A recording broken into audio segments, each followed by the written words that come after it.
स्वागत है आप सभी का आपके YouTube चैनल धीरज विश्व स्टडी में। कैसे आप लोग, उम्मीद करता हूँ स्वस्थ होंगे और अपनी स्टडी कर रहे होंगे।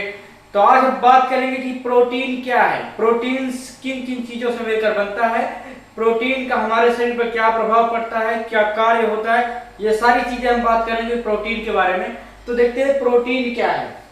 देखिए प्रोटीन्स हम जानते हैं कि हमारे शरीर में जब हम भोजन खाते हैं तो तमाम प्रकार के उन भोज्य पदार्थों से हमें वसा, प्रोटीन, विटामिन, खनिज लवण सब कुछ प्राप्त होता है। तो उसमें जो प्रोटीन होता है, प्रोटीन जो होता है, प्रोटीन का काम होता है शरीर के बॉडी बिल्डिंग करने का काम होता है। कहने का मतलब शरीर के आंतरिक टूट फूट की मरम्मत करने का काम प्रोटीन का होता है। ठीक है, प्रोटीन एक जटिल कार्बनिक पदार्थ होता है। क्या होता है? प्रोटीन एक जटिल कार्बनिक पदार्थ होता है। और प्रोटीन की का जो नामकरण किया था, प्रोटीन का नामकरण किया था बर्जीलियस एवं मूल्डर ने। प्रोटीन का नामकरण बर्जीलियस एवं मूल्डर ने किया था। प्रोटीन एक जटिल कार्बनिक पदार्थ है और प्रोटीन जो है वो carbon, oxygen, nitrogen, hydrogen, sulphur, जस्ता, तांबा, फास्फोरस, इन तमाम कार्बनिक पदार्थों से मिलकर बना होता है। ठीक है, देखिए कार्बन कितना होता है प्रोटीन में? कार्बन 50 से 54% जो होता है कार्बन होता है।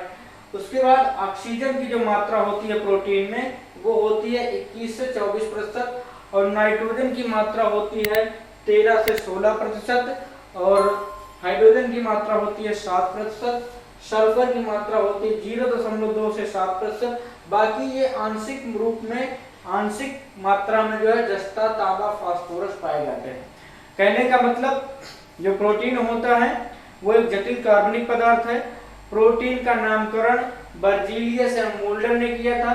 प्रोटीन जो है वो हाइड्रोजन, ऑक्सीजन, नाइट्रोजन, सल्फर, जस्ता और तांबा, फास्फोरस, इन सारी चीजों से मिलकर बनता है।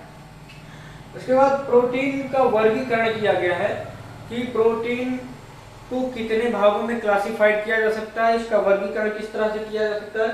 तो प्रोटीन का जो है वो वर्गीकरण 3 तरीके से किया गया है।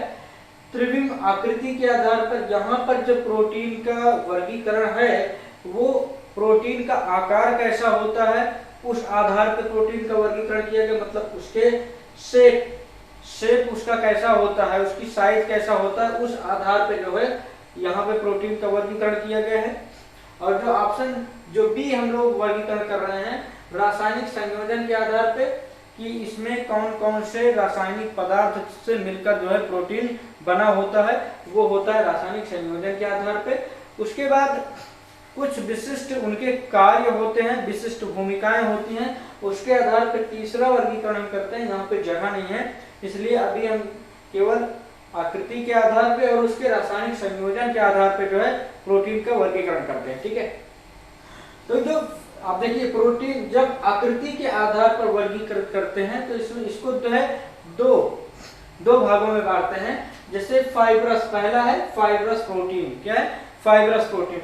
फाइब्रस प्रोटीन ऐसे होता है, ऐसे मतलब रेशे की तरह होता है। रेशा जैसे जानते हैं ना, जैसे अगर हम कोई सब्जी होती है और सब्जियों से जैसे तरोई होती है, तरोई का जब रेशा निकालते हैं तो मतलब फाइबर, इसका नाम ही देखिए यहाँ पे क्या लिखा है, फाइब्रस। फाइब्रस का मतलब होता है रेशेदार प्रोटीन्स। फाइब्रस प्रोटीन का मतलब होता है रेशेदार प्रोटीन्स। वो प्रोटीन जिसकी बनावट जो है रेशे की तरह होती है वो कहलाती है रेशेदार प्रोटीन। और रेशेदार प्रोटीन जो है वो ब्लड में पाए जाते हैं, शरीर में पाया जाता है, जो कि रेशे के आकार में होता है। और देखिए अब इन फाइब्रस प्रोटीन्स में कौन कौन से प्रोटीन का नाम आता है, मतलब कौन कौन से प्रोटीन फाइब्रस प्रोटीन है उसके बारे में देखते हैं। तो अल्फा किरेटिन और बीटा किरेटिन्स, अल्फा किरेटिन्स और बीटा किरेटिन्स जो प्रोटीन होते हैं वो फाइब्रस प्रोटीन है। अल्फा किरेटिन प्रोटीन कहाँ पाया जाता है? अल्फा किरेटिन प्रोटीन जो होता है बाल में, सींग में, स्तनधारियों के पंजे, नाखून और त्वचा में अल्फा किरेटिन प्रोटीन पाया जाता है। जैसे हम लोगों का बाल होता है ना, तो वो किस वजह से झड़ने लगता है? जब प्रोटीन की कमी हो जाती है। कौन सी प्रोटीन कमी हो जाती है? अल्फा किरेटिन प्रोटीन की जब कमी हो जाती है तो बाल झड़ने लगते हैं। ठीक है, और उसके बाद जैसे कि नाखून हो गया, हम लोगों को नाखून हो गया, त्वचा हो गई, और जो स्तनधारी जानवर जैसे खुर हो गए जानवरों के, उन सब में कौन सा प्रोटीन पाया जाता है? उन सब में अल्फा केरेटिन प्रोटीन पाया जाता है। बीटा केरेटिन प्रोटीन्स भी वो फाइब्रस प्रोटीन है, रेशेदार प्रोटीन है। तो ये किसमें पाया जाता है? जो पीले या नारंगी कलर के जो फल होते हैं, पीले या नारंगी कलर के जो फल होते हैं, उनमें जो है बीटा केरेटिन प्रोटीन पाया जाता है। और जो लाल या हरी सब्जियां होती हैं, उनमें भी बीटा केरेटिन प्रोटीन पाया जाता है। और ये सभी प्रोटीन जो होती हैं, इनकी शेप कैसा होता है, इनकी बनावट कैसी होती है? तो इनकी संरचना जो है वो रेशेदार, इस तरह की रेशेदार संरचना होती है, इसलिए इसको फाइब्रस प्रोटीन कहा जाता है। मतलब ये प्रोटीन रेशेदार होती है। फिर उसके बाद जो इसका फाइब्रस प्रोटीन का जो अगला नाम है कोलेजन। एक कोलेजन प्रोटीन पाया जाता है। कोलेजन प्रोटीन जो है वो कहने का मतलब इसका कार्य होता है कोलेजन प्रोटीन का कि ये त्वचा को जवान रखता है। कहने का मतलब कोलेजन प्रोटीन्स की वजह से ही जो है त्वचा कहने का मतलब चिकनी रहती है, नमी रहती है, त्वचा में सुंदरता रहती है। और जब कोलेजन प्रोटीन की कमी होने लगती है तो चेहरे पर झुर्रियां आने लगती है और सिकुड़न आने लगती है, तो आंखों के नीचे काले घेरे बनने लगते हैं। मतलब कोलेजन को हम जवानी वाला प्रोटीन भी कह सकते हैं, बिल्कुल सही रहेगा। ठीक है, तो कोलेजन प्रोटीन जो होता है वो भी फाइब्रस प्रोटीन होता है, रेशेदार प्रोटीन होता है। Actin protein, elastin protein, myosin protein and fibrinogen protein. Fibrinogen protein जो होता है वो ब्लड में पाया जाता है, रेशे के आकार का होता है। और फाइब्रिनोजिन प्रोटीन का काम होता है कि जब कहीं पर कट जाए त्वचा में तो ब्लड निकलने लगता है, तो वहां पे क्या करता है, ये फाइबर के आकार की जाली बना देता है, क्योंकि फाइब्रस तो है ये, तो ये क्या करेगा, जाली बना देगा। इसको जाली वाला प्रोटीन भी कह सकते हैं, फाइब्रिनोजिन प्रोटीन को। इस तरीके से फाइब्रस प्रोटीन में alpha keratin, beta keratin, collagen, actin, elastin, myosin, fibrinogen, ये प्रोटीन्स आते हैं। ठीक है, अब इसी शेप के आधार पर अगर हम प्रोटीन्स की बात करें तो आता है ग्लोब्यूलर प्रोटीन। ग्लोब्यूलर का मतलब गोलाकार, ग्लोब्यूलर का मतलब गोलाकार। ये ग्लोब्यूलर प्रोटीन इस तरीके के होते हैं कि जो इस प्रोटीन के अणु होते हैं वो आपस में एक दूसरे के ऊपर चढ़कर इस तरीके से गोल गोल संरचना बना लेते हैं, इसलिए इसको ग्लोब्यूलर या गोलाकार प्रोटीन्स भी कहा जाता है। ठीक है, क्यों कहा जाता है? क्योंकि इस प्रोटीन के जो अणु होते हैं वो आपस में एक दूसरे के ऊपर चढ़कर इस तरीके से गोल गोल संरचना बना लेते हैं, इसलिए इस प्रोटीन को ग्लोब्यूलर या गोलाकार प्रोटीन भी कहा जाता है। अब यहाँ पे देखिए ग्लोबिन प्रोटीन, जो ब्लड होता है हमारा, ब्लड में आरबीसी पाया जाता है, रेड ब्लड सेल्स पाया जाता है, उसमें जो है ग्लोबिन प्रोटीन पाया जाता है, जो कि ऑक्सीजन लाने और ले जाने, जिसको कहते हैं हीमोग्लोबिन। ठीक है, तो ये जो ग्लोबिन प्रोटीन होता है ये ब्लड में पाया जाता है। और मायोग्लोबिन, देखिए यहाँ पे आपको याद करने के लिए मैं बता दूं, यहाँ पे ग्लो है ना, तो यहाँ पे देख लीजिए ग्लो है, यहाँ भी ग्लो है। ठीक है, यहाँ पे ग्लू है। कहने का मतलब आप इसको पढ़ने पर भी समझ सकते हैं कि ये ग्लोब्यूलर प्रोटीन्स हैं। तो ग्लोब्यूलर प्रोटीन्स में ग्लोबिन आता है, मायोग्लोबिन आता है, हिस्टोन प्रोटीन आता है, ग्लूटैलिन्स आता है और प्रोलैमीन्स आता है। इतने प्रोटीन्स जो होते हैं वो इस शेप के होते हैं और ये गोलाकार प्रोटीन्स होते हैं। ठीक है, अब हम देखते हैं कि इनका रासायनिक संयोजन के आधार पर कितने प्रकार के प्रोटीन हैं। तो रासायनिक संयोजन का मतलब होता है इनमें कौन कौन से रसायन से ये प्रोटीन मिलकर ये प्रोटीन बने हैं। तो जितने सिंपल प्रोटीन तो रासायनिक संयोजन के आधार पर हम तीन भागों में बांट सकते हैं प्रोटीन को। पहला है सिंपल प्रोटीन, दूसरा है कॉन्जुगेटेड मतलब संयुग्मी प्रोटीन, और तीसरा है डिराइव्ड प्रोटीन मतलब व्युत्पन्न प्रोटीन, अलग डिफरेंट प्रोटीन। ठीक है, तो सिंपल प्रोटीन में हम सारे फाइब्रस और ग्लोब्यूलर प्रोटीन्स को भी शामिल करते हैं। जितने यहाँ पे फाइब्रस प्रोटीन हैं वो सिंपल प्रोटीन में शामिल किए जाएंगे, और जो यहाँ पे ग्लोब्यूलर कुछ प्रोटीन हैं वो भी सिंपल प्रोटीन, सरल प्रोटीन्स में शामिल किए जाते हैं। अब दूसरा है कॉन्जुगेटेड प्रोटीन्स। कॉन्जुगेटेड मतलब होता है संयुग्मी प्रोटीन। अब संयुग्मी प्रोटीन ये न्यूक्लिक अम्ल से बने प्रोटीन्स होते हैं। तो देखिए यहाँ पे न्यूक्लियोप्रोटीन, ग्लाइकोप्रोटीन, लाइपोप्रोटीन, हीमोप्रोटीन, फास्फोप्रोटीन, तो ये जो प्रोटीन हैं ये न्यूक्लिक अम्ल से बने हुए प्रोटीन्स होते हैं, तो ये संयुग्मी, तो इसलिए इसको कॉन्जुगेटेड प्रोटीन्स कहा जाता है। अब जो तीसरा है डिराइव्ड प्रोटीन्स, व्युत्पन्न प्रोटीन्स हैं, ये प्रोटीओजेज है, प्रोटॉन्स है, पॉलीपेप्टाइड है। तो इस तरीके से ये हो गया प्रोटीन्स का वर्गीकरण कि प्रोटीन्स जो है वो संरचना के आधार पे और उसमें रासायनिक संयोजन के आधार पे और विशिष्ट कार्यों के आधार पे 3 भागों में प्रोटीन्स का वर्गीकरण किया गया है। जैसा कि प्रोटीन्स आप लोग समझ गए, बिल्कुल इजी हो गया है। प्रोटीन एक जटिल कार्बनिक पदार्थ है जो कि शरीर के टूट-फूट की कोशिकाओं के निर्माण में हेल्प करता है, और प्रोटीन में carbon, hydrogen, oxygen, nitrogen, sulphur, phosphorus, तांबा, ये सारी चीजें पाई जाती हैं। और इसका वर्गीकरण भी हो गया है कि त्रिविमीय है। त्रिविमीय का मतलब यहाँ पे 3D शेप इसका बनेगा, तो उस आधार पे इसको फाइब्रस और ग्लोबुलर में, और इधर रासायनिक संयोजन के आधार पर simple protein, conjugated protein, simple का मतलब साधारण प्रोटीन, कॉन्जुगेटेड मतलब 2 लोगों के जुड़ने से संयुग्म प्रोटीन हो गया, डिराइव्ड प्रोटीन मतलब व्युत्पन्न प्रोटीन।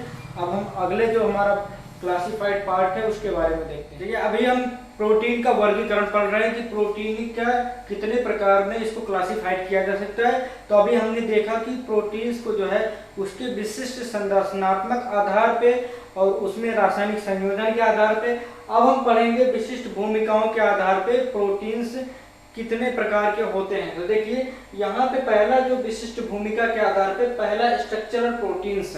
कहने का मतलब वो प्रोटीन्स जो बनावट के आधार पे, स्ट्रक्चरल मतलब रासायनिक संरचनात्मक आधार पे हम प्रोटीन का यहाँ पे बात कर रहे हैं। तो जो स्ट्रक्चरल प्रोटीन होते हैं, जैसे कि अभी हमने पिछले बताया था, ये फाइब्रस प्रोटीन होते हैं, रेशेदार प्रोटीन होते हैं, इनका स्ट्रक्चर ऐसे ऐसे होता है, ऐसे रेशे की तरह होता है।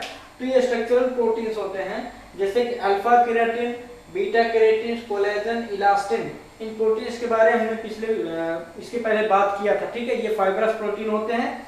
तो ये हो गए स्ट्रक्चरल प्रोटीन, ठीक है, संरचनात्मक प्रोटीन।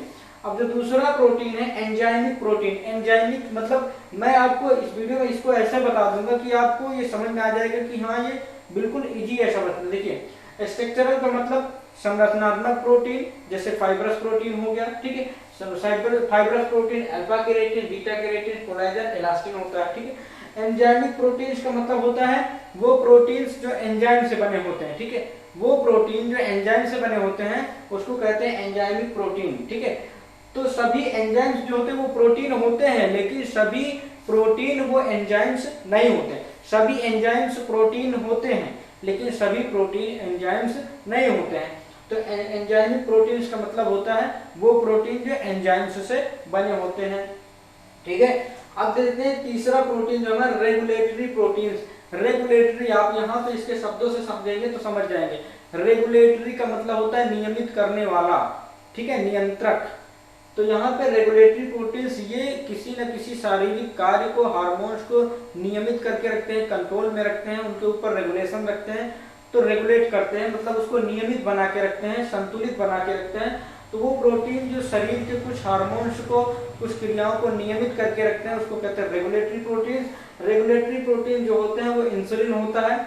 इंसुलिन का कार्य होता है कि वो जो है, कहने का मतलब ब्लड में ज्यादा मात्रा में शुगर ना होने पाए, इसको पचाने का काम कौन करता है? इंसुलिन करता है। तो इंसुलिन क्या करता है? इंसुलिन जो है वो ज्यादा एक्स्ट्रा शुगर को कंट्रोल करके, रेगुलेट करके रखता है, नियमित करके रखता है।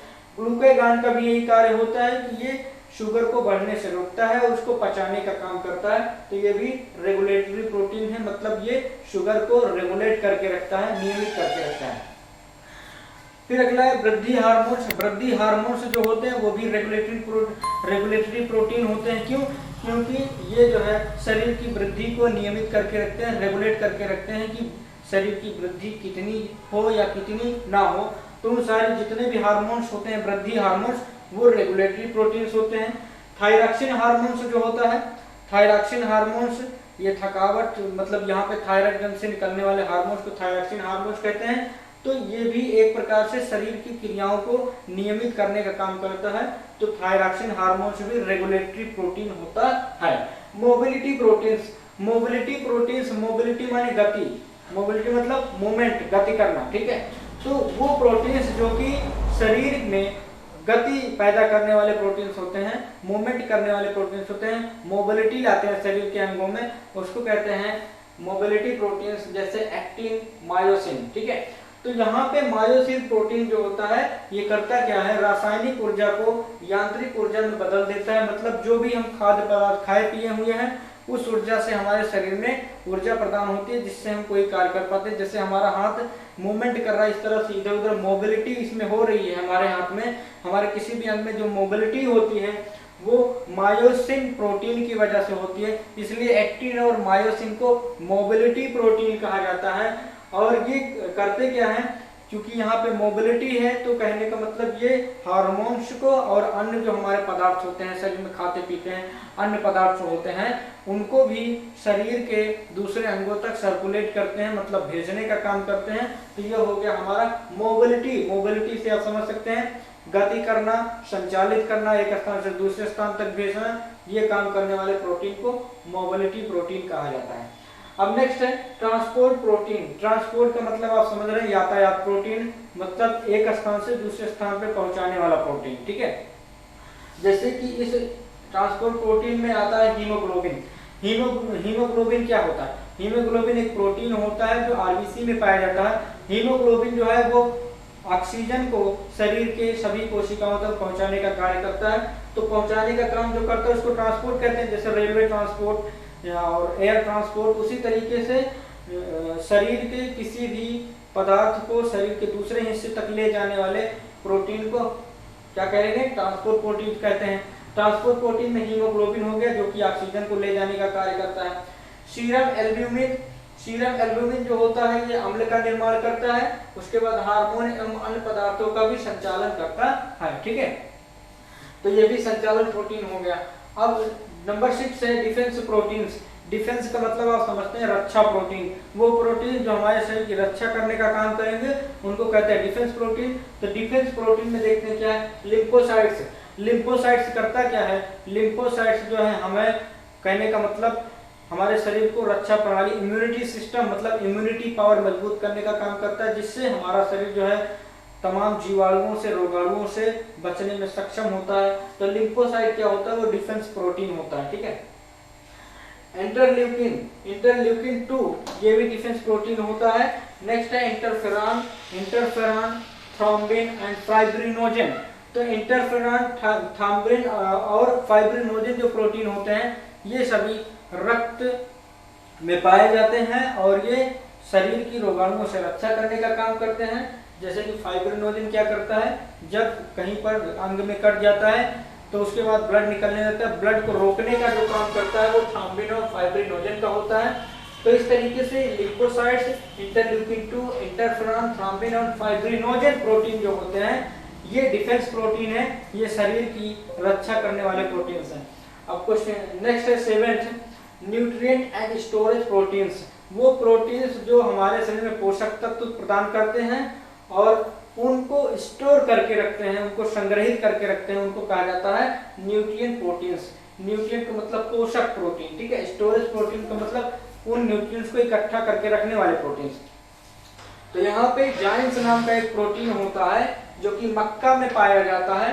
ये एक न्यूट्रिएंट प्रोटीन है, ये हमें पोषक प्रदान करता है, शरीर को पोषण देता है।